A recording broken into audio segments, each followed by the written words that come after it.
So there are two concepts related to caste. The first one is Sanskritization. Please remember, such terms are important. The term was coined by M.N. Srinivas. He is a sociologist. So, the definition of Sanskritization is it is a process by which members of the lower caste or middle caste attempt to raise their status by adopting the rituals, domestic, and social practices of the higher caste. So, in Sanskritization, a person of a lower or middle caste, they try to copy, they try to emulate the practices, okay, the rituals, practices of the people of the higher caste, hoping that they will be engulfed by them, they will be welcomed by the higher caste. They try to copy them. The lower caste usually tries to copy the brahmanas or the kshatriyas. So the people of the lower caste, they try to copy the caste brahmanas and the kshatriyas. The lower caste people adopt vegetarianism, wearing of sacred thread, performance of prayers, and religious ceremonies.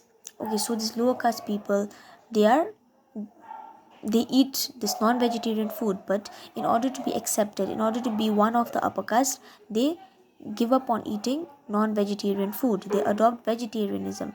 They wear the sacred thread which is worn by the high caste people, by the brahmanas. I think you have seen these pandits, these religious people wearing this thread across their body, right? And they perform prayers, religious ceremonies in order to be adopted by the higher caste. Okay, so that is Sanskritization, when the people of the lower caste, they copy the upper caste in order to be a part of the upper caste.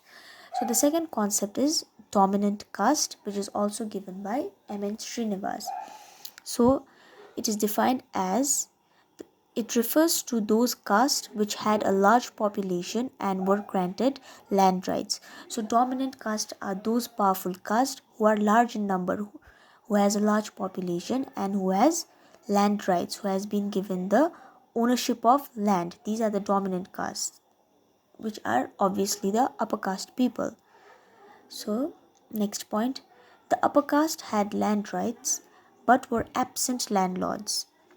That is, they did not live in the villages but took rent from the land. So the upper caste, they were the owners of the land. They had legal land rights, but these people were absentee landlords. Okay, this means that although they did not live in the villages, they lived in towns or cities, but they still claimed the rent from the land. They took the rent from the land that are being cultivated. So these people were the absentee landlords.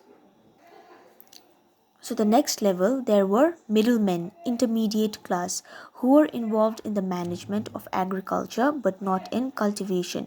So the lands which were owned by the upper caste were looked after by these middlemen, who were the intermediate caste. They managed the land and they managed agriculture, but they did not actually work in the fields. They did not actually cultivate. So they just looked after the agriculture and the land of the upper castes, of the absentee landlords. So the lower castes, untouchables, worked as laborers. So the lowest classes and the untouchables, they worked as laborers. They were engaged in tilling and tending the land. So these people were engaged in cultivation and looking after the cultivation of crops. These intermediate castes acquire land rights and political power due to their large numbers and hence become the dominant castes. So slowly these intermediate castes, they acquire land rights, okay, they become owners of land, and then they also have political power because they are large in number and hence they become the dominant castes in the villages, okay. Due to their land rights, slowly they also earn land rights, and then they also have political power because they have a large population of these castes, and then they become the dominant caste of the villages. For example, Yadavs of Bihar and Uttar Pradesh, the Marathas of Maharashtra, etc. So I've just mentioned two examples. There are more examples. Please go through your text.